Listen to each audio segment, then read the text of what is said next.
So Joe was doing some reading. Turns out, if a woman drinks a glass of red wine a day, she increases the chance of a stroke. If a woman drinks a bottle of red wine a day, she might just blow you. Oh, that kind of stroke. You know, what did the lepers say to the prostitute when they were done having sex? What? I'd keep the tip. I don't know if I used that before. No. Not the tip or the prostitute, but, you know. Hey, this is Jacques. This is depressing. And welcome to Carnival Personnel. How was your week, Joe? Everything good in your world? I'm fine. Everything's fine. So, we'll get the fat shaming out of the way. I actually, last Saturday, it was the first time I did a full 15 rounds on the heavy bag at the gym. I'm very happy about that. Great. Paid for it the next couple days, and I couldn't reach couldn't move my arms above sea level. And then you couldn't do the YMCA like you always do. No, well, you know that's when my champ. It comes on, you got to do it. Legally. Yeah, I think I don't know if it's nationwide, but I know in the state of Massachusetts, yes, you have to. And then I got skating once a week. Were you on? No, because this. If it had to do with athletics, no. When I'm skating, my weekly motivational video that I send to the guys when I'm at the rink by myself. So I got out there Thursday, but I might have been outdone this week by our good friend All-Star Tommy. And I don't know if it's a new rowing machine, but he has a rowing machine at the house.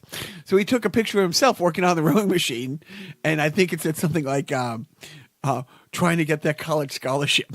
Oh, yes. Deep into the comedy that guy went. Impressive taking a selfie on a rowing machine. I mean, like you have to have two hands on the machine. He's that fast. Yeah. I mean, he can turn out the light switch and be in bed before the room gets dark, you know. So yeah, shout out to a true inspirational leader when it comes to getting ready for the Phoenix tournament. So this week, my littlest guy had a birthday, 9, and what sucks is he's not 3, not 4. I mean, Andy's growing up. That's and the poor bastard. Like, I'm gonna say 6 of his birthdays have come at really inconvenient times. Like, we were traveling, flying from here or LA to Qatar or vice versa. Twice now, his brother has been in the hospital. So it's like nobody's forgetting you, little buddy, and nobody's not wanting to have a party. It's just no. Yeah.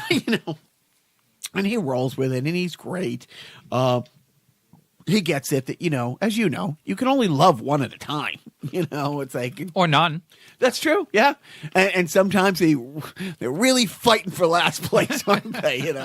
But yeah, so that's been our week.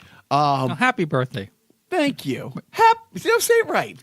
Happy birthday. There you go, I was going to say, not happy birthday. Not happy birthday. Anything but happy birthday. So first, 2 years ago, we lost Han Solo. Yeah. And now Chewbacca's health is taking a turn for the worst. Well, yeah. Yeah, we also lost Princess Leia.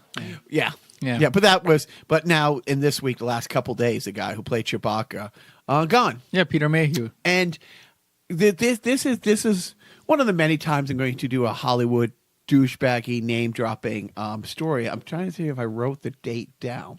But a friend of mine used to run a project called Hollywood Master Storytellers. To our F&H guys, it was a project started by Steve Dolly. Here's my impression of our good friend, Steve Dolly. Yeah, he's the guy who died in 2003. Anyways, so he had this great thing, and it started at the ArcLight, and it ended up moving to Mann's, and a lot of people have done it since then. It was for writers, directors, producers of note who would come in, whether it be like a Fast Times at Richmond High, and they would have that, or guy would come in or lady would come in or a couple of people would come in. They had a host talk about, their career and how this project came together and some funny stories. The audience would watch the movie and then, half hour question and answer app. So it was several years back that the guy who directed Empire Strikes Back was one of the guys. And while You mean Irvin Kershner? I cannot never say his last name, but this is one of the coolest things I've got to do. It was at the ArcLight that has a full restaurant in there. Now, part of me, yes, wanted to stay there and watch Empire Strikes Back for my 172nd time. I've lost count, but that year, at least 5 or 6 times a year, it's on in the background, and at least once a year, a real sit down. Don't talk to me. Turn the phone off. Viewing. Candles out, light, and wine's out. Are you judging? It sounds a little judgy. No, I was actually projecting. Okay, I mean it's not Back to the Future 3. I get it, but so when the movie played, the host and the two people who had put it, who had continued running it, after Steve decided he didn't want to breathe anymore. And the director and one of his, his friends. And we just sat there for like an hour and a half. And it was great. And he talked at length about Chewbacca and how, when the actor playing Chewbacca had hurt his back, you can't have production on that level movie stop. And they brought in some other people. Wasn't the same. I mean, the guy's motion and movement and mannerisms, he's not actually talking. So wait, Peter Mayhew hurt his back? Right at one point, and they actually stopped production on Empire Strikes Back and had to wait for him to be So he threw his baka out? Oh, fuck you. Just fuck you, Joe. That's awesome. Fuck That you. is awesome. Like, that is, that's the sense of humor that, I mean, hey, it's not a leper prostitute joke, but I can only tie it. I can't beat that. I think you did. I think my joke came in third place in a 2-person race just now. But yeah, I mean, it's one of those things where there are those. Who's the motion caption like artist? Andy Serkis, right? He gets all the work because he's that good at it. I'm quite sure there's other athletic, gifted parkour, gymnast, great body people who just cannot do the things that he does. So it's all, I've never met Chewbacca, but it's always a little piece of your, childhood when because it's true now. I mean, Han Solo is gone on screen and Princess Leia and Chewbacca and Luke is gone on screen. Yeah. Or is he? Or is he? He could force ghost, man. I with Princess Leia, actually gone, and Han Solo not, being connected to the Force. You can't have all three of them, not part of this. I don't see how you can. But anyways, but I just heard that he died. I mean, it wasn't sad. He was older, I'm guessing. Yeah. What did he have? Did he have like a heart attack or? I forget how he died. I think it was a sudden thing. I don't think it was like cancer or anything, but I could be wrong. So, although speaking of Star Wars characters or actors that don't get a lot of recognition, I saw I think for the first time today a photo from the shoot of Return of the Jedi in between takes of I think it's the Jabba the Hutt lair sequence with the dancers and Boba Fett without his helmet on. Oh, have you seen that? I have not. Guy looks like I think somebody put it as like a middle-aged gym teacher, but yeah, he looks like almost like Frank Oz, like like he's just like a white guy, bald with like glasses on, like he's wearing glasses without his helmet on. And it's just like, and he's got a mustache and everything. I'm like, oh, that's probably the reason why those photos never surface. Yeah, and I'm like, that's not intimidating, not cool. Yeah, not kind of kills the illusion a little bit. I guess that's what they mean by never meet your heroes. Exactly. Out of costume. So there's that. All right, well, rest in peace, Peter Mayhew. Now you Mayhew have to kind of get your shit together and get to see Endgame because the Russo brothers have officially said, come this Monday, the date of this podcast, and I know everybody's listening to it at 12:01 when it's shows up on your feed, that spoilers are okay. Come Monday, Teacher, come today. Who are the Russo brothers? Oh, they are the people who directed the. Oh, the directors yeah, of the. yeah, it's a team I thought so. a brother team that did it. I knew that. Not like the brother team that directed The Matrix, that is now a sister the act. Sister act. Thank you. I was like, oh, I'm painting the floor and I'm getting close to the corner, and I wasn't sure the 2019 woke. Actually, wasn't one of them gone? One of them had passed. I thought. No, I don't. I think that's what happened. But you're right. It's so great. But yeah, so I think they were on like Good Morning America or something like that. Because like Chris Evans has been sending out like videos that he's taken on the set that they had forbade. Like, and there's a couple times where he's gotten busted. Mm-hmm. And it's funny to see all the people in their makeup just standing on piles of green and green behind them, and it's just.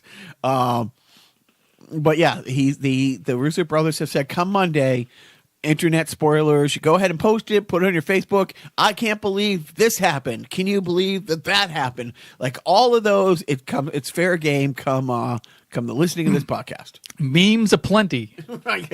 Okay, so I gotta do that now. All right, gotta go. Hey, you can do the podcast without me, right? You will do the podcast without me, right?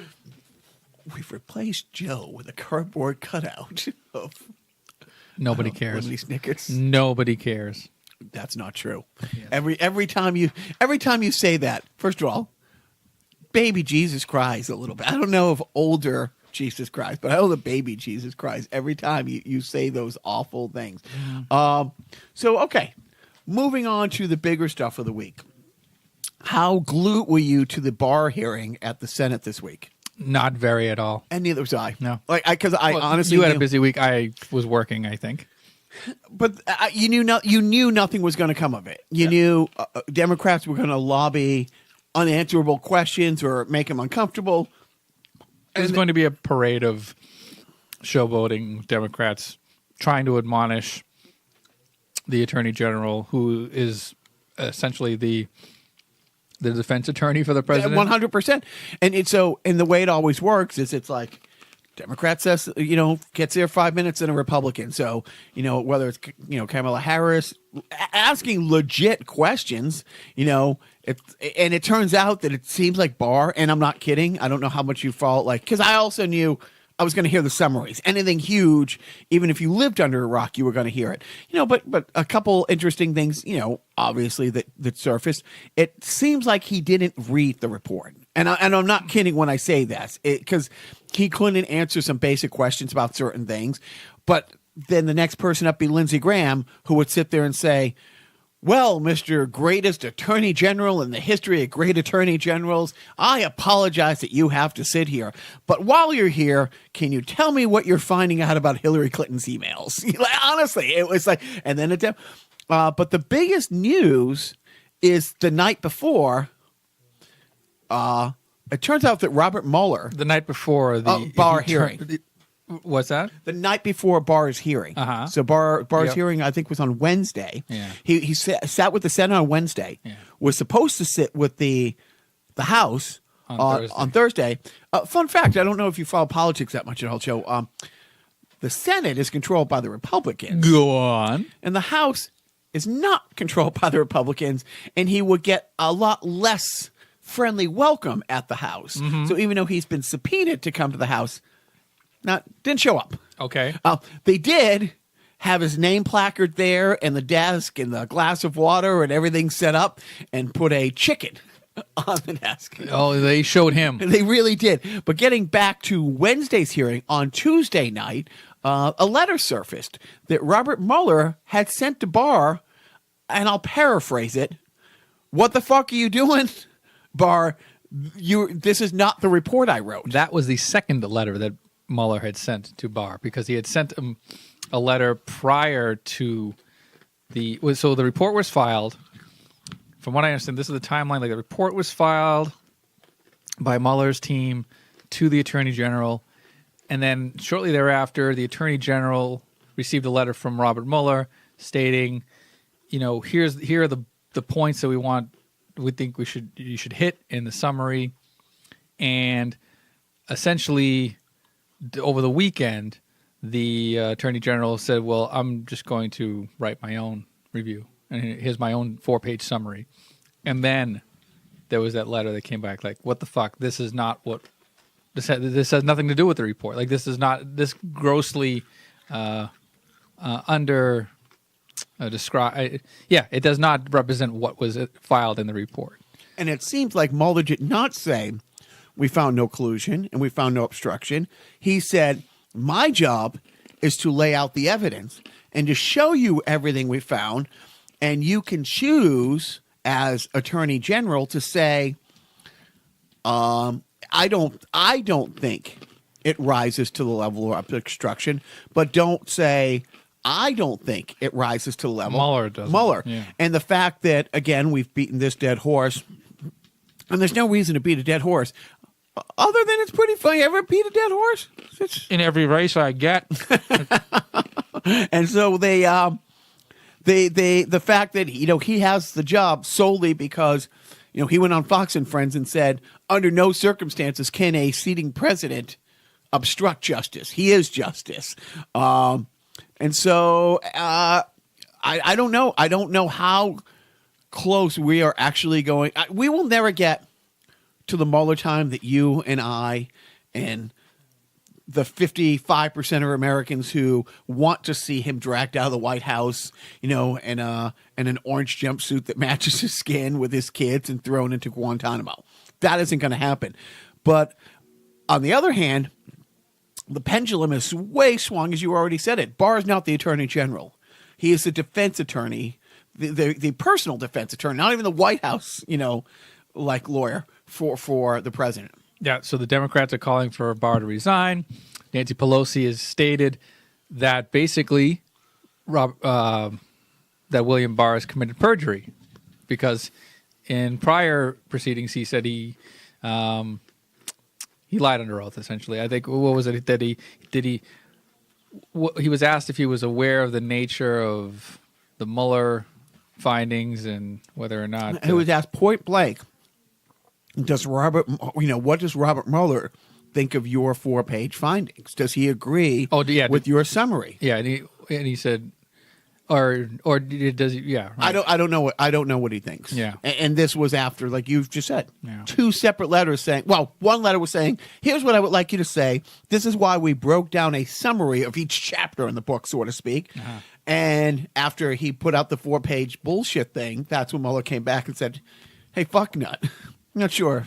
I'm paraphrasing if actually, did he hyphenate fuck and nut, or was it 2 words hyphenated, or was it all just one word? I think it's one word. And so so he clearly knew that Mueller did not agree with his findings. So when he said in front of the Senate, in front of all the cameras, therefore in front of the world, that no, I have no idea what Bob Mueller can be thinking. So I don't see anything on this rundown about the Sonic the Hedgehog movie trailer outrage. Why didn't you bring that up at the beginning? Why don't you? Because I want to interrupt this boring political talk that goes absolutely nowhere and only angers the blood.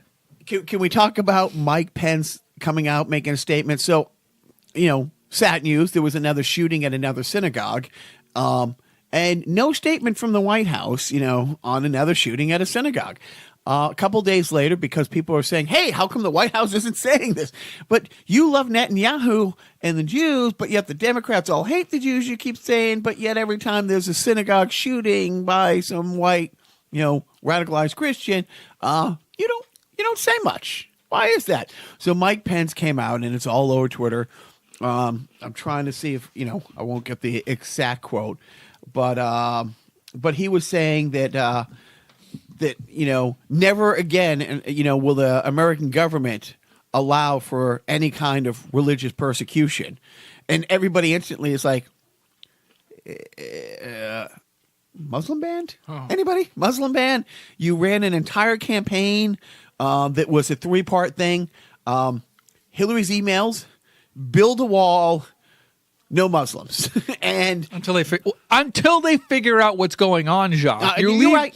You are so convenient to leave out the big part of the Muslim ban, and it's not a Muslim ban, even though Trump said it was a Muslim ban. That was old Trump. What's WikiLeaks? Never heard of it. No, it's not like they went to the Supreme Court 3 different times to try to get his Muslim ban upheld, but yet, so just to be clear, they mean no white Christians' religious beliefs will be, and they can be Baptist, they can be Protestant. Well, there are a lot of black people in the Baptists. No, so that's hold on true. there. Oh, yeah. Yeah, I would say the Mormons, the Catholics, The Mormons. He's not really the Mormons, and Mitt Romney and him are.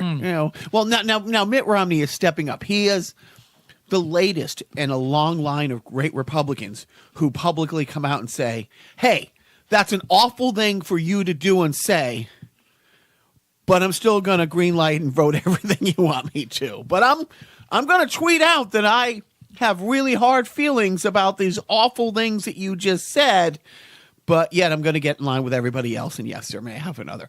But I will say, on a fun-ish note, I don't know if you caught Hillary Clinton on Rachel the other night. I actually did. I watched the whole damn thing. Great. Yeah. China, if you're listening. Right. I found that I got the joke. I found it a little weird to kind of put that out there.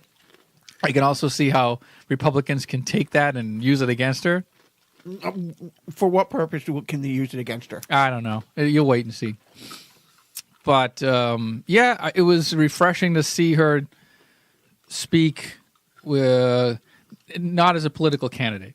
Well, I'm not as good as math as you are. How many fucks does she have left to give?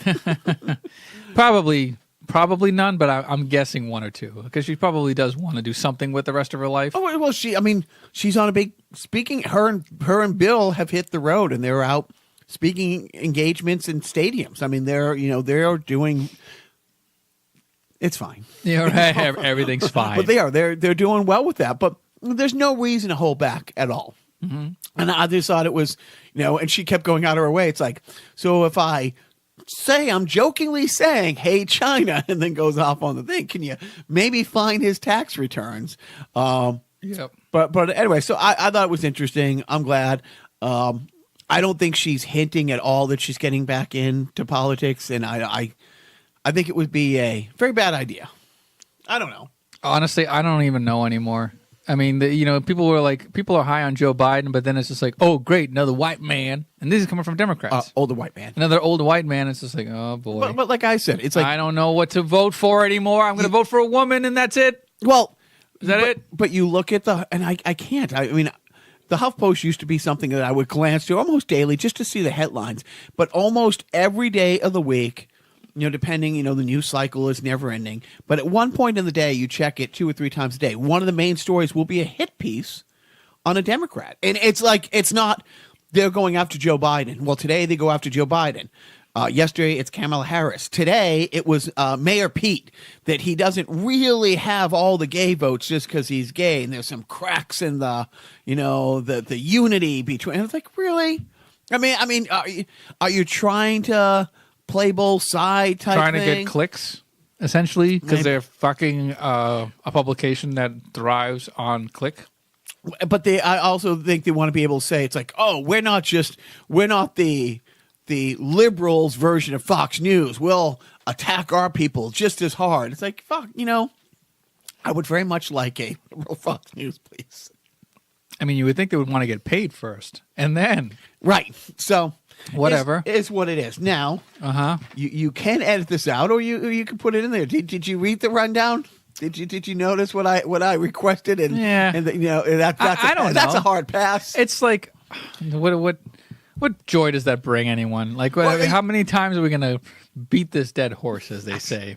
Well, recently, were we not admonished for leaving out a Paul Lynde? Yeah, but we did Paul Lynde last week. Didn't we do Paul Lynde do The Facts of Life? Oh, we did. Yeah, I mean, it's kind of... We'll take it out this week. Yeah, we're not going to do Paul Lynde reads the Flintstones thing. But I do want that that Peter come back and we had talked about it.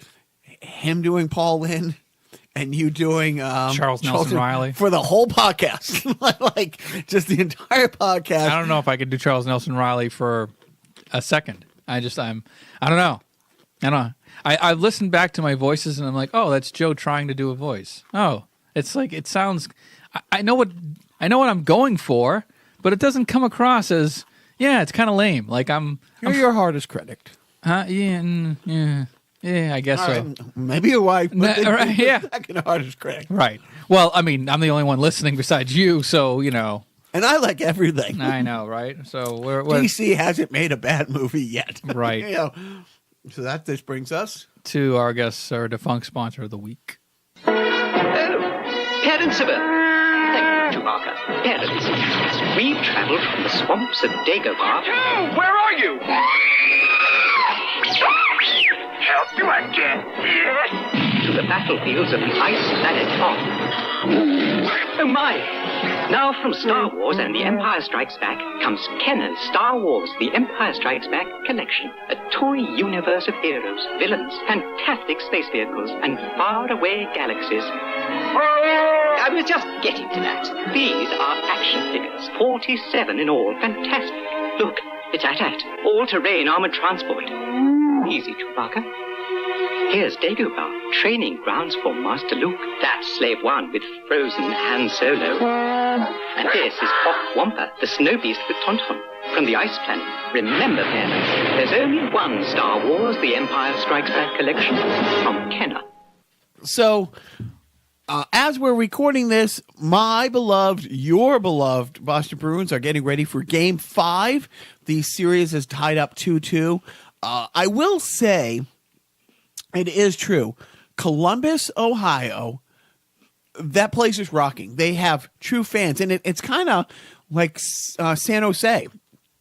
When San Jose got an expansion team, you wouldn't think that not only do they fill the stadium every night, they fill it with knowledgeable, passionate fans. So I hope the Columbus Blue Jackets are out of the playoffs in the next couple days. But I will say, I am impressed with the fan base that they have there. I think Columbus, Ohio, has a big football program, but that's pretty much it that I can think of. Where are the Buckeyes out of? Are they out of Ohio? It's Ohio. Ohio State. Yeah, but where is that? Like, I don't even know what city that is. So we're in Boston, and I know where Los Angeles is. All right, I'm sorry. A lot of there's New York, Chicago, and then there's in the way. You thought that Cleveland and Columbus were the same thing last week, so they're not. No, but anyway. So hopefully, the Bruins get their shit together. They had the best line of all of hockey this year: the Bergeron, Marchand line. And usually Pasternak or DeBrusque that you threw in there. They haven't been stymied, but they are not beating the crap out of this 8th place seat like I thought. And as everybody has said, in the Bruins' history, there has never been a mathematical easier way to the cup. The teams that really give them a problem were all out in the first round. Mm-hmm. So if they can get past this, but that is getting ahead of ourselves. I talk about the Red Sox, but they still suck. I talk about the Celtics, but I don't care. Hey, the Red Sox swept the A's. Yeah, but then they turned around the very next night, go to Chicago.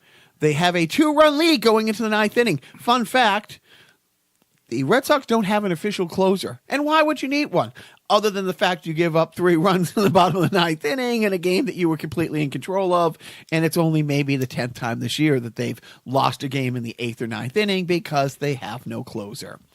They have their pitching isn't great this year, but on paper, they have probably the second, third best starting pitching in baseball. It's just after the 6th inning, because it's not back in the 80s where pitchers would play a whole fucking game. Yeah. All right. Somebody on Twitter posted out today. It's like, hey, here's a great picture of Ty Cobb with his setup guy, his middle reliever, and the team's closer. Yeah, it's him. Right. I think the guy won like 817 games, and he had a complete game and 816 of them. One of them he was too drunk to come out. I know that's Babe Ruth. I don't know. Right. But the big things this week, Patriots draft, solid B plus. Even people who are like, Belichick doesn't draft well. They took a wide receiver with the first draft pick, which was shocking. Interesting, they didn't take a tight end. Mm-hmm. And they traded one of their tight ends this week, and everyone's like, it's a copycat league.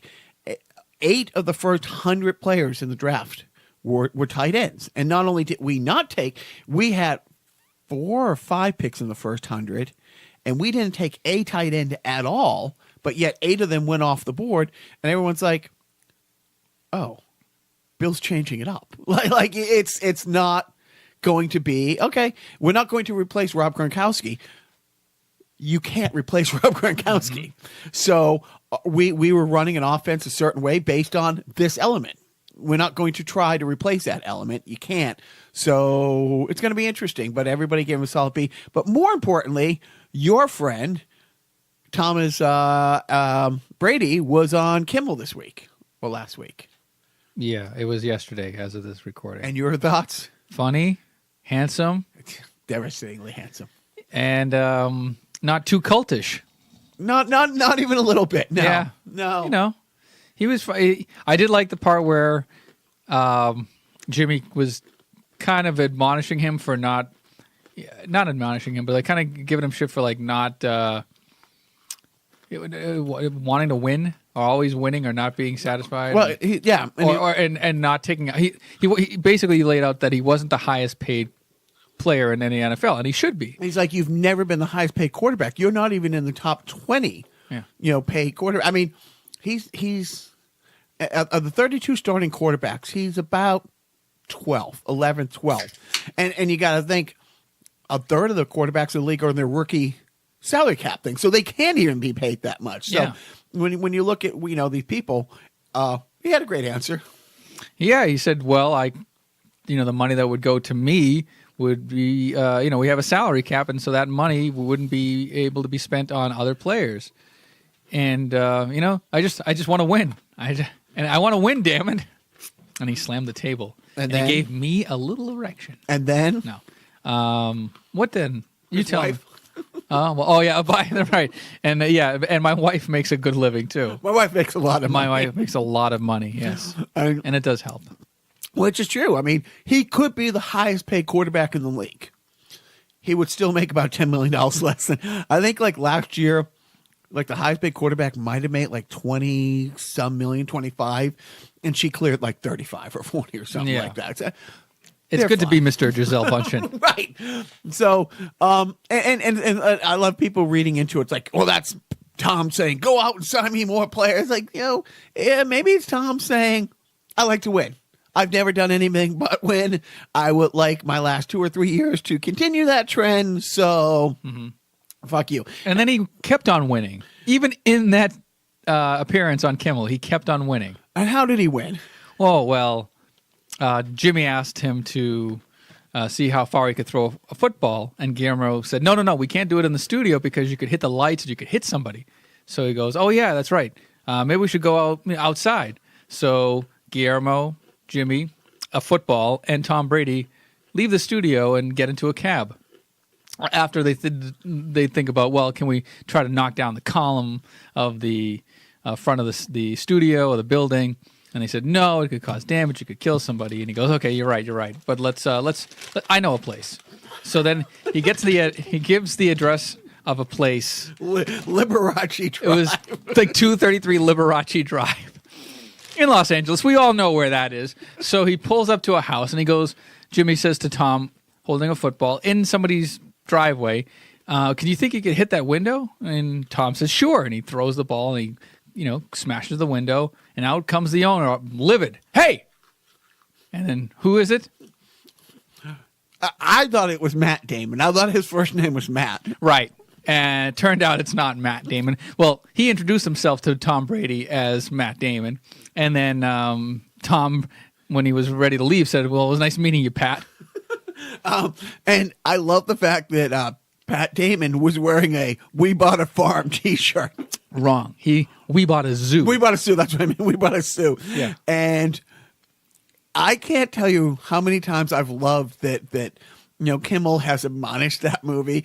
And when he hosted the Oscars. When he hosted the Oscar, there was a different director talking about somebody else's work and picking apart a movie. It's like, this is why I love his work so much, or this is why I love her work so much in this movie. And they go through, and it's the person talking, sitting in a theater by themselves, watching that movie and talking about how much they love it and what's so great. And when Kimmel did it, he did "We Bought a Farm," and he's we like, bought a zoo. We bought a zoo. You don't buy farms and movies. You buy zoos. And I forget what movie he had passed on in order to do "We Bought a Zoo." Right. It was something great. Like Titanic or whatever, Yeah. like the movie that made it. And it's so I love that Pat Damon had. But then can you take a picture with me? Oh, yes. And he hands him his phone. Right. He hands Jimmy Kimmel the phone. Matt Damon hands him his phone and to pose for a picture with Tom Brady. And Jimmy's looking at it, is like, "Oh, do you want me to hold it like this or like that?" And then he just flips it over to another window and breaks that. And then it ends on a sour note. It's a lot funnier in the original comedy, not the way I'm telling it. And we will not dive back into politics, but it's going to be interesting to find out. The Red Sox are scheduled to be at the White House today. Oh. A lot of players have said, nope, I'm going to most seem to be willing to go. The big one is whether Cora goes. Oh, yeah, right, because of Puerto Rico. The Puerto Rican, manager. That was today?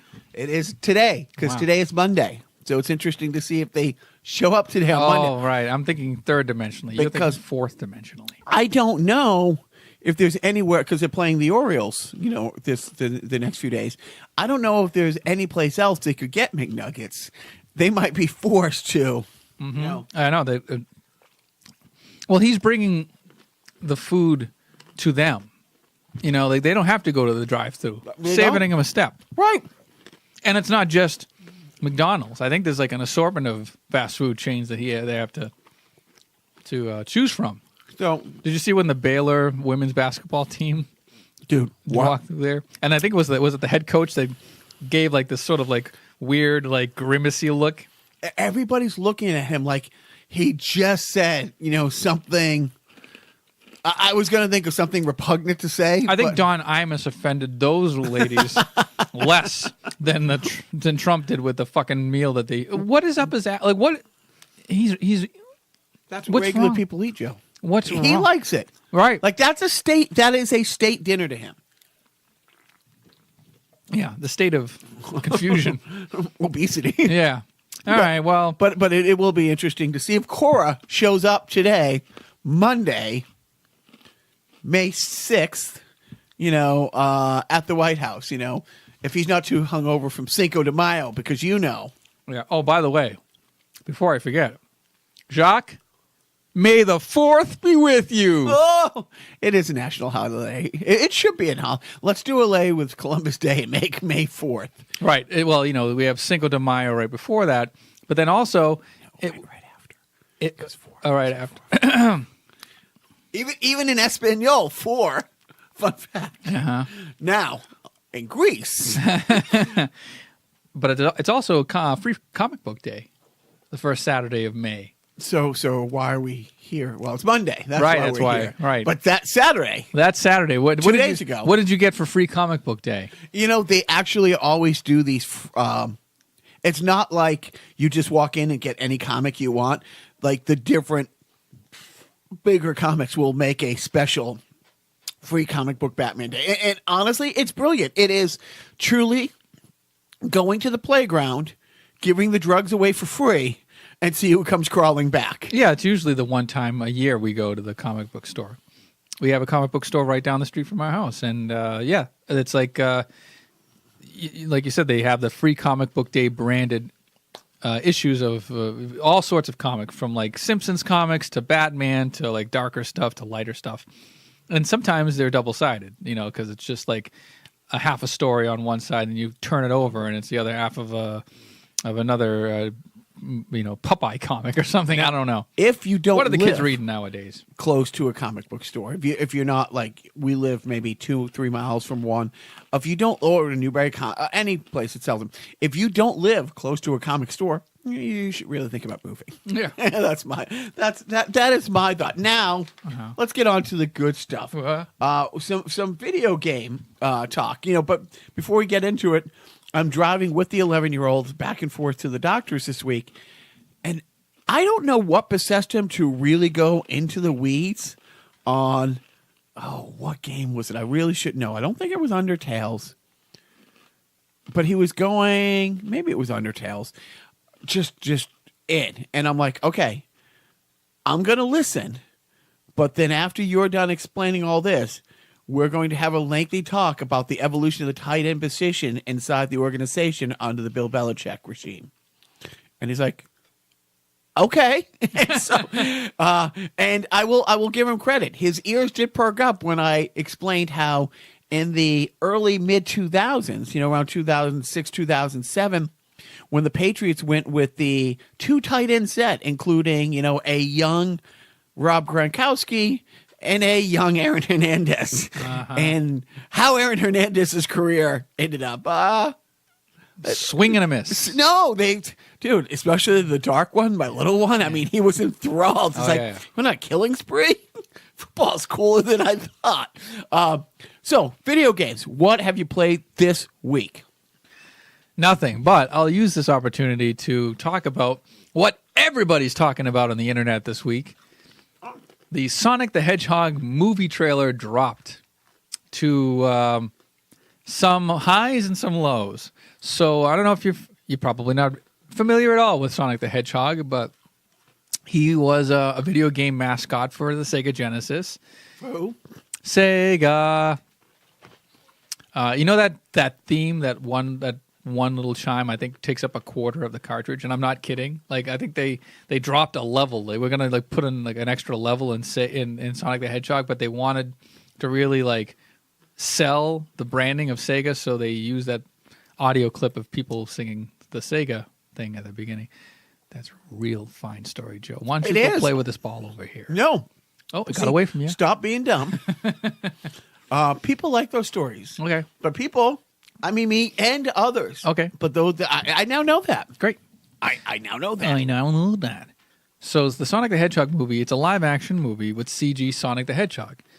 The premise of Sonic the Hedgehog, the video game, is that you play as Sonic and you're trying to free animals, wild, animals that had been captured by the evil Dr. Robotnik, and who had later been named Eggman because of his portly stature. And I think they wanted to veer away from the Russian name of Robotnik, but he he goes around and he has these robotic machines that are being controlled by, I don't know, something else. Anyways, you got to free the animals from these fucking machines that Dr. Robotnik made. In the movie, Dr. Robotnik is called upon by the government because there's this ominous threat from something. I don't know. There's some sort of threat that the government knows about that's impending on Earth, and I can't remember what the actual plot is, but Dr. Robotnik in this movie is played by Jim Carrey, and it's 90s Jim Carrey. It's like over the top character, contained but slightly over the top, and it's fun. So that looks fun. What does not look fun is what Sonic the Hedgehog's design looks like. It's a CG Sonic. He comes from another planet, apparently, and he's there to save Earth from this menace. And Sonic is a cartoonish character in the video games, and he has a distinct look with his face, his legs, and everything like that. He looks like Sonic in this movie looks like he did like PX90 at some point. So he's got jacked legs. He looks more human than Hedgehog. His eyes are just awful. It looks like a wrong looking Sonic. That's why we have wrong sounding Muppets. That's right. They had a wait and see attitude. So the internet went ape shit. Kind of. They were like, this is going to be trash. There were actually graphic artists who took stills from the trailer and fixed Sonic with the correct design, like how they think Sonic should have looked. Today I read that the director of the movie said, "We heard you loud and clear. We're going to fix this." Apparently, Paramount and Sega, Paramount's the studio putting this out, and Sega they're determined to get it right and to make it so that the fans, get the Sonic that they deserve, not what some executives who, essentially control the money apparently okayed when this was in production for years. Why they waited till now to actually implement changes is beyond me, because there were already kind of teaser, poster pictures of this that had come out, months ago, and the internet had the same exact reaction. Like, he looks like ass. He looks like a, he looks wrong. He does not look like the Sonic that we know and love. We don't want to go see a movie with this thing that is calling itself Sonic. And my question to you, and I think the biggest question in everybody's mind, I am still a virgin, yes. is Sonic a solo artist, or is Knuckles involved? Oh, I think he's solo. See, because when you start to say how Buffy was, I'm like, dude, stay in your lane, bro. That's Knuckles. Knuckles is the badass. Knuckles yeah. is. I think Tails. I don't know. There's Tails too. Tails is his friend, who can fly a little bit because their tail. And his full name, and I'm not joking here. Tails' full name is Miles Prower. Get it? Miles Prower. Miles per hour. See? Look, I'm like, how would you know? Oh, look at the big brain on Brett. But anyway, so I think Tails is in the movie too, but he wasn't in the trailer. Or maybe I'm just seeing fan art of Tails that people have put up as fake. I don't know. So long story short, too late. No, that Sonic's movie supposed to be coming out in November, might but get pushed. Might get pushed. It may get pushed, or they're gonna go to the Korean animation studios and crack the whip and make them work 25 hours a day to get it right in time for the November release. The complaint that I saw online, it's a still of Sonic sitting in a car, and somebody's like, what the fuck? He runs faster than a car. Why is he in a car? And then somebody responded, damn, can't Sonic want to sit down every once in a while? So my little guy is going to be all over that, but he was, and if I can find the video, I would say, I'm going to post it, or I'll send it to you so you can post it on the Carnival Personnel Podcast Facebook page. My oldest, as a Christmas present or birthday present, some present, got a Knuckles thing that and 5 or 6 years ago, Sonic wasn't everywhere. He almost wasn't everywhere, but we had to order a Knuckles, plushie for him. Lost his shit. I'll give you a Knuckles sandwich.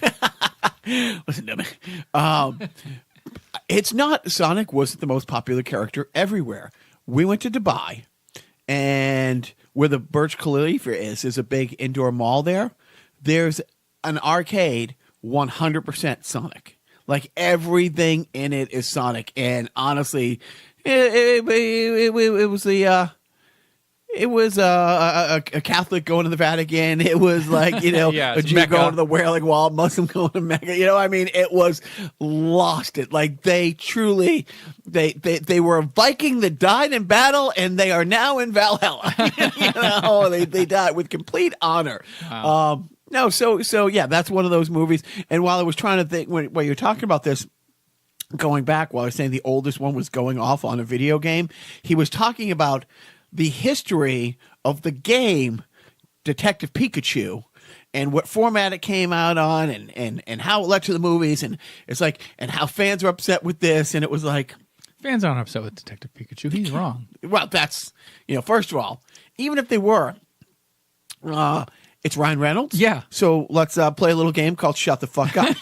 Let me go over the rules with you really quick.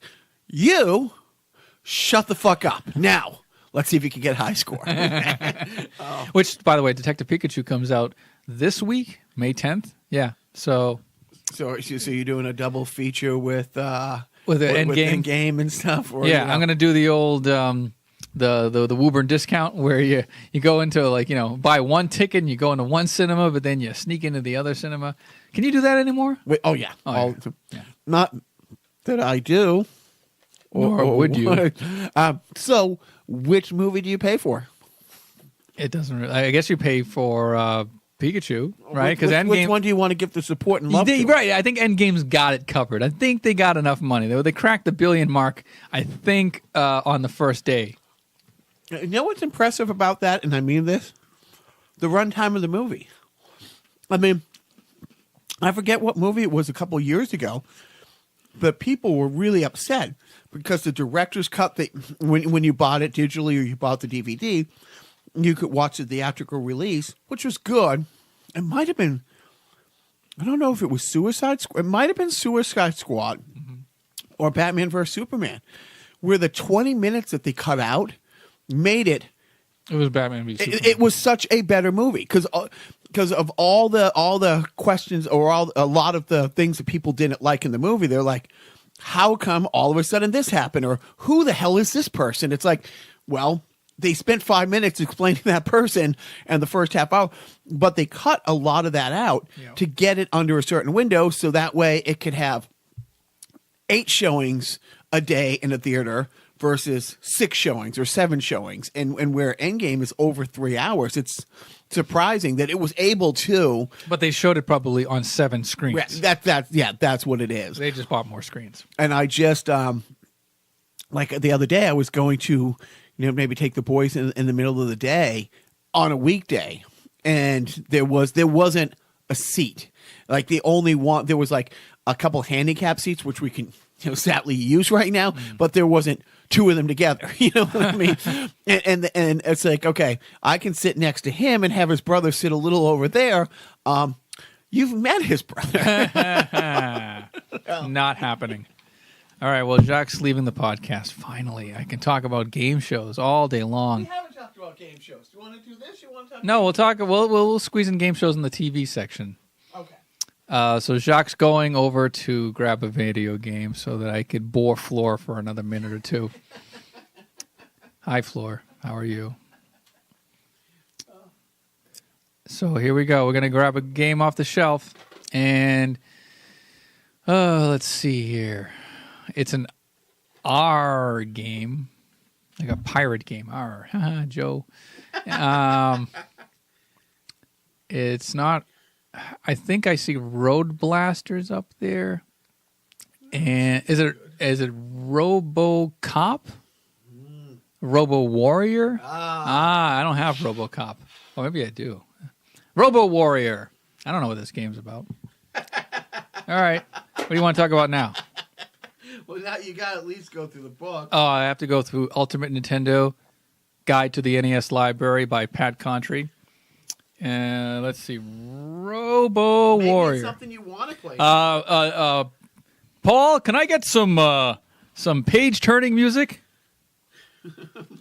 Big book of games. Yep. From an old system Yep. that you might have played. All right, that's great. And it's full of games. Yeah! That is why he won't do 2 shows a night. All right, Robo Warrior, 3.5 stars. Not a shabby rating. As written in this guide, this action title will test the mettle of even the hardiest of NES addicts. This top-down, side-scrolling maze contest has you guiding Zed the cyborg through an apocalyptic world called Altiel, using bombs to blow up rocks, blocks, trees, statues, and other obstacles, while shooting beams at a barrage of aliens, robotic spiders, mechanical birds, and other nicely drawn and animated enemies. At the bottom, it says, forget Batman v Superman or Aliens versus Predator. I'm waiting for RoboCop versus Robo Warrior. That's what he says. So 3.5 stars. Maybe you throw it on in. There's no Bruins game for a couple days, so I know you got some time. And I got no life to live. Unless, of course, you're going to Endgame. So, Yeah. if you didn't own this gem, what do you think you'd be shelling out? I think I could fetch $10 for it. You're not off. I mean, Yeah, right. I'm seeing Yeah, it's like $9. You know, a few different places all around the $9 range. Okay. There's your retirement fund right there. I know that's a ticket to Endgame. Well, half of a ticket to Endgame. Okay, so now into TV. What are you watching? I watched the season finale of The Orville. That was nice. You cry? No, that episode, Lasting Impressions, with Scott Grimes as the featured player. That was a nicely done episode. That was so good. The way that they took, it's a Star Trek clone, mostly like a Next Generation clone, but they didn't rehash an old storyline. They basically took a modern thing like an iPhone and the internet and applied it to what the future would look like and how they would interpret the past based on our records of today by cracking an iPhone, and we went into it. Check out Lasting Impressions on the Orville. It's a great episode. I watched the season finale. It was fine. It was like a second part of a two-parter. It was an alternate timeline storyline, and it wrapped up nicely. There's a season 3 coming, so that's good. There's a season 3 of Cobra Kai on the way, and I heard that the episodes of seasons 1 and 2 of Cobra Kai are going to be free on YouTube. So Jacques, as soon as the Bruins lose to the Colorado Blue Jackets, you'll be free to watch Cobra Kai on YouTube. You can't watch things when you're crying. You can. On the You floor. just gotta get the tissues going. How fucking dare you say that, Joe? The drought that we're in. This fucking city hasn't won a championship since February, Joe. Since fucking February. I'm worse than Hitler. You both don't smoke. Right. Be like me. So what else am I watching? Gosh, I don't know, but I do know this. What are you going to be watching? I'm looking forward to the reboot of Card Sharks, which is going to be hosted by Joel McHale. And from what I understand, it's going to look like the 70s version, but have some additional like twists and new modifications to the game that are different from the original game. And I guess like big money. Like you could win like, I think 640,000. You win 10 grand by winning the game, the front game. You get $10,000 of betting money to go to the bonus round. And on each card, there are I think 7 cards in a row, and you can double your money at each time. So 10 doubled, I think goes to like $600 or $64,000 because it's 10. No, it's more than that. It's like $640,000. Yeah, because it's 10, 20, 40, 80. 160, yeah, something like that. 320. Yeah, 320, and then 60. Yeah, so I guess it is $640,000, something like that. It's crazy money. It's like what you won on wheel at a zero. Right, exactly. Change your life. So there's that, and that's hosted by Joel McHale. It's coming out on ABC this summer. And then another show that's getting rebooted is, as we all know, Press Your Luck, which apparently is being rehearsed right now with their new host, Elizabeth Banks. You excited? Not too shabby, yeah. I mean, she's fun. She's a high caliber actress. I think she had like producing roles in a couple. I think she had like an executive producer role or a producer role on the Gong Show, if I'm not mistaken. And she had appeared on a couple episodes of Gong Show. So she's had her toe in the water of game show production for some time, or in the game show world. And what networks are these networks? Or these game show networks? All ABC. Wow. These are all ABC prime time. It's their, I guess, what are they calling it? The summer fun lineup. So it's like a Wednesday and then I think a Sunday, because they got Pyramid, Match Game, Card Sharks, Press Your Luck. To Tell the Truth, I think, is still around. They're going to bring back that lie detector show. What was the lie detector show? You don't remember this? Oh, wait. Oh, with John McEnroe? No, no. What the hell? It was a real lie detector show. You'd be hooked up to a lie detector. Yeah, right. I remember that. No, I don't think they're bringing that back. But yeah, they have a ton of game shows. So yeah, there's that. I'll be looking forward to that, and I think that's going to start airing June 12th, right around your birthday, if I'm not mistaken. Around my birthday, around June 12th. My birthday's June 11th. Everybody write that down. Send me something. Don't send me anything. Be turning 40. It's big 40. 40-10 I'm turning. Fun thing is on June 11th, will the same sports betting guy be on Jeopardy who's still killing it? Probably. Who knows? I mean, he's I didn't watch it, but last week Somebody came pretty close. $8. Was it? Oh, he lost. He No, lost by $8. yeah, the guy. No, our guy. The No, guy. no, right. There's James Holzhauer, who's the Well, champion. maybe it was either 8 or 18. And Something it really- came down to Final Jeopardy, and it was like one of those things where he had like $50,000 in the bank, and he bets like $20,406, and had he bet any lower than that, it was awesome. Right. So this guy, Adam, who is the runner-up, who goes home with $2,000, he has the unceremonious title of being the highest paid loser, or the highest, having the highest Final Jeopardy amount and still losing. Yeah. And it was like, what? It was like a $70,000 or something? Yeah. Because I think the all-time one-day thing Was is $77,000. And At the before and what's James. his current James? And James's daily total or daily His average average. is about 70 something. It's actually probably going up. I think it's like over almost 80,000. I mean, and so as of this recording, which we don't know how he did today, but so as of yesterday, He won his it was his 21st. 21st, and it broke a tie for 20. Like there was one other person who had 20 wins in a row. Some woman, he at the same amount of wins had over $1 million more than her. Yeah. I mean, he is not just winning. Yeah. He's winning huge amounts daily. Yeah, I mean, he's a monster. I mean, this guy is smart, fast, and unafraid to bet the fucking bank. I mean, it's just like it's seeing lambs go to the slaughter to watch these other two contestants go up against him. I guess this would be the perfect time for you to go on Jeopardy. Right. It's just like, oh yeah, well, Go at lose anyway. Yeah, you basically, I mean, it's and just to see deer in headlights looks on some of these contestants. Yeah, yes or no? You're a damn slaughter. Would you go on with a giant foam cowboy hat, bring your own podium, And paint a mustache on my. and call yourself Turd Ferguson? It's a funny name. How many people have done that? Like they know they're out, but Alex has to read their answer. Who is Turd Ferguson? There's a real rule that you can't bet $69. Oh, interesting. Ken Jennings actually said, he's like, for real, you can't bet $69. How many episodes did he win? 46, 49? Right. So James isn't even at the halfway point. No. And he's already made 2/3 of the winnings that Ken Jennings had. So yeah, it's amazing. And one of the Final Jeopardy contestants knew she was out and didn't know the answer, so she wrote down, "What is congratulations, James?" So That's great. yeah, I mean, it's just. I think they should actually, when they put these contestants on, instead of having them bring their wardrobe, just put a Washington Generals shirt on, because it is just. Oh my God! And like you pointed out, at one point He's using a ladder. He's spinning the ball on his finger. Just take it. where's my pants? And now Sweet Georgia Brown is playing in my head and Wilfred for the next 3 days. And like you said, he loses today, he loses the next day. He's coming back in the Tournament of Champions at one point. Yeah. So we ain't seen the last of him.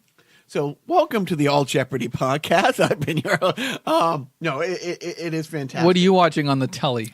So now and then you trip over something. And Well, I have to clean up on here. I'm sorry. have that removed. And you Watch out for the mini fridge. marry me. And so this is why it's fun. Like sometimes you get overwhelmed and you don't know what the fuck you want to watch between, like, honestly, Amazon, Hulu, Netflix, YouTube and stuff like that. Pornhub, Xvideo. Anyways, I stumbled upon a movie and I recently watched a rock doc, and it's like, you might like this. And something comes up called CBGBs.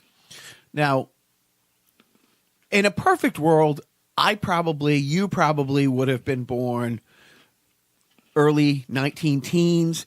We're hitting the vaudeville stage together as a couple Jewish kids working the Borscht Belt in the mid-30s and go from there.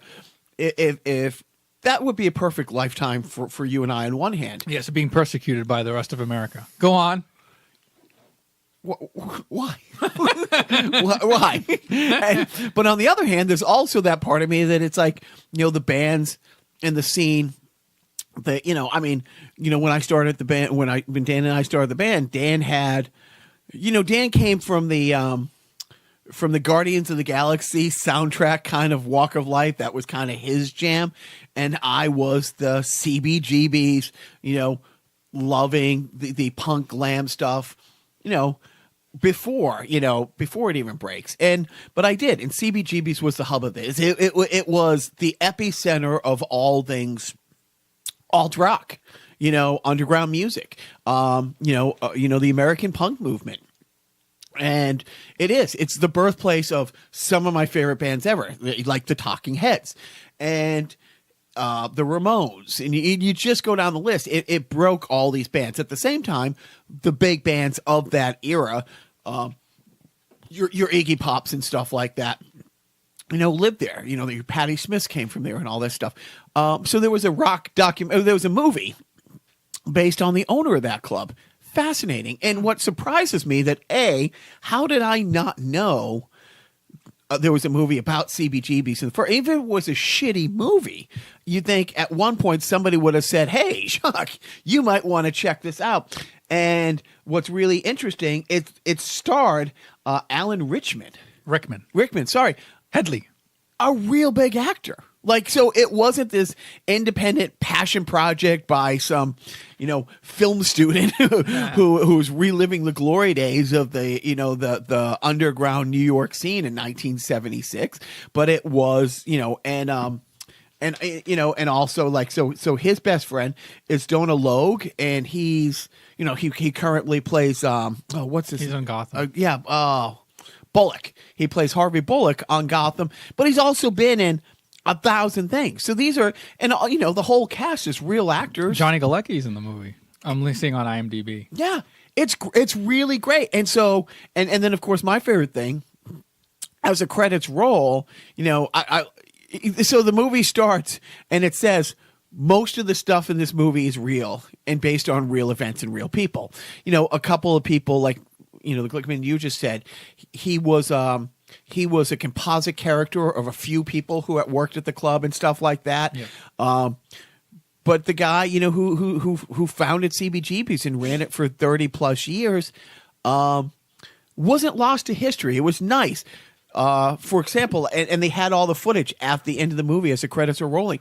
When the Talking Heads were inducted into the Hall of Fame, they called him up on stage and he was there and they're like, we don't exist without him. Not only did he give us a place to play, he fed us, he supported us. He supported the scene.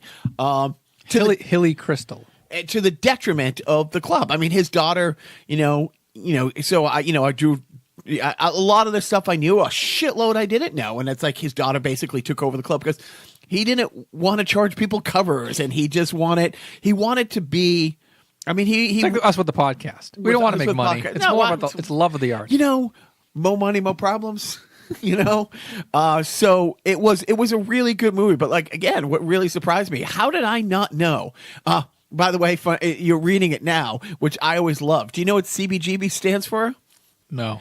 Country, bluegrass, and what is it? Country and blues, bluegrass and blues. Thank you. Country, bluegrass. That's the bar he wanted to open. Yeah, didn't really work out that way, but it was a launching pad of bands like Television and that whole punk pop scene, the punk scene. The Ramones were, again, like I already said, they were like a house band. Blondie, and there was Max's Kansas City was more of is more where the artists hang out and the Warhols and the writers and but down there at CB's is this whole legendary scene. Lasted 30 plus years. I guess like a landlord tenant real estate debate, ended up closing it. But Hilly at that point was I think 70 or something like that. Great movie. And again, where you have that level actor in it, it's one of those movies I don't really think would have got a big theatrical release, but I'm surprised I found it by accident. Could not more highly recommend it. Yeah, the critics were kind of lukewarm about it. The Metascore is 30.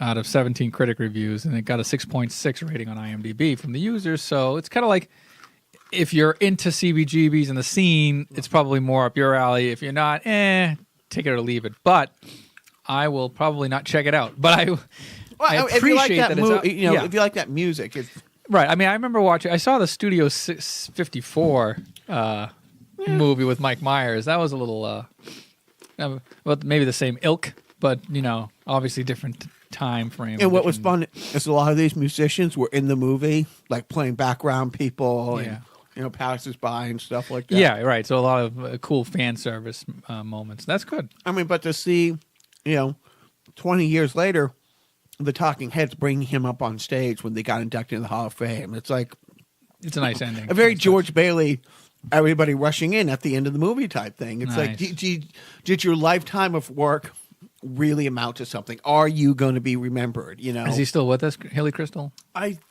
don't think so. Okay, but again, like I said, I mean, and especially that lifetime and that life, right. it's like right. He maybe outlived a couple of WWE wrestlers by a year or two. Nobody makes it out of here alive. Yeah. So, all right. So check it out, CBGB on Amazon Prime. You got a parenting tip of the week. I do? I'm asking. Oh, I'm telling. Make no. one up. What? 20%. Fantastic. 20% of what? No, that's the tip. Oh, just the tip? Yeah. And so my parenting tip is a parenting tip on dealing with your parents. My mother insisted on driving us to the hospital the other day, and she thought the address was on Yawkey Way. And I'm like, well, don't forget, Yawkey Way doesn't exist anymore. And my mother, what? Right. And I explained, well, people didn't think we should honor somebody who was a blatant racist. That's just ridiculous. It's like the Red Sox were the last team to integrate. He wouldn't even let black people try out for the teams until the 70s. But okay. And then she segued into a very Fox Newsian way. That's ridiculous. That's like them making them take down all the statues, which we've talked about as of recently. Uh-huh. And my dad was in the car, and you gotta parent your parents a little bit. You gotta make them think a little bit more. You gotta teach them. Well, then lead the way. and I nicely pointed out, it's like, well, don't forget, they're not American heroes, Mom. They were fighting against America. They became their own country. They had their own currency. They did not want to be part of America. So America, they're part of history, but they're on the wrong side of history. And they were fighting really hard to keep slavery. So you take a place like Mississippi, that there's more black people than white people in the big cities like Jackson and stuff. And maybe they don't want a big statue of, their oppressor, facing them every day. Well, it's still part of history. I'm like, okay, but you guys have been to Germany. Not a lot of statues of Hitler. They have stuff. They like the camps. You can do tours of the camps. Right. They kept the camps open to do tours, so you remember how horrible this is, with the hopes that you never, just put people in cages again. Those who fail to learn from history are doomed to something about it. So, but I'm like, yeah, but they're not statues of a proud Hitler. Yeah, it's not. You don't. A sword up in the center. Yeah. You don't see a lot of Sieg-heiling Hitlers. And she thought about it. Although he doesn't Sieg. Did he ever Sieg? Yeah. Maybe in the mirror he would practice. Yeah, you're right. Right. You're right. But yeah, I mean, and she thought about it and she took it all in, and the maturity level was astonishing. I don't want to talk about it. But I don't want to talk about it. Okay, we won't talk about it. But Yawkey Way doesn't exist anymore. Yeah, it's called Jersey Street. So that's it for me. Great. And I want to thank not a thank. I want to what's the word I'm looking for? I want to applaud us for getting through I think it was 2 podcasts without mentioning Hitler. But that was a long streak. And unfortunately we broke it. But I think those 2 episodes of Hitler Free Talk were gems. Were probably our best. Did we really go 2 weeks without mentioning Hitler? I think so. I think that, I'll have to check the records. Yep. 2 weeks. So Wait, 2 podcasts? Because you know what? I think John being here maybe threw us off a little bit. Maybe yes, that wasn't right. the Yeah, right time. we classed it up. Yes. You know, you put on a shirt that wasn't completely ripped. You shower. I mean, it was a big, you know, when you have the big guests, you go the extra mile. Yeah, exactly. So now we're back to our old habits again, making podcasts great again. That's our motto. So I don't know. Sideshow this week? Probably not. Probably not. I think. Did you enjoy the blackjack sideshows from last week? I learned a lot. Yes. I learned that that my lifetime of staying away from tables and gambling probably the best decisions I've ever made. I learned that you could bring a chart of the best blackjack moves to the blackjack table. You can sit there with a chart that tells you exactly what to do. It's kind of like what, like a multiplication table. Like if you're holding this hand and the dealer's holding that hand, and you cross-reference them. It's just like it almost looks like a periodic table type thing, with a line, a diagonal line that goes from like corner to corner, and it basically, if you are on this side, you stay. If you're on this side, you hit. Yeah. You know, type thing. And it's not what you have. It's what the dealer. If the dealer has a 17 and you have a 16 or something like that. Yeah, right. You know. Exactly. So, you know what? If you don't know, the person has more than you, but you never know what the dealer has. But so it's all, But that was shocking. All I know is to take it to the nearest Trump casino because they apparently pay out really well. How do you bankrupt a casino? I don't know. So that's it.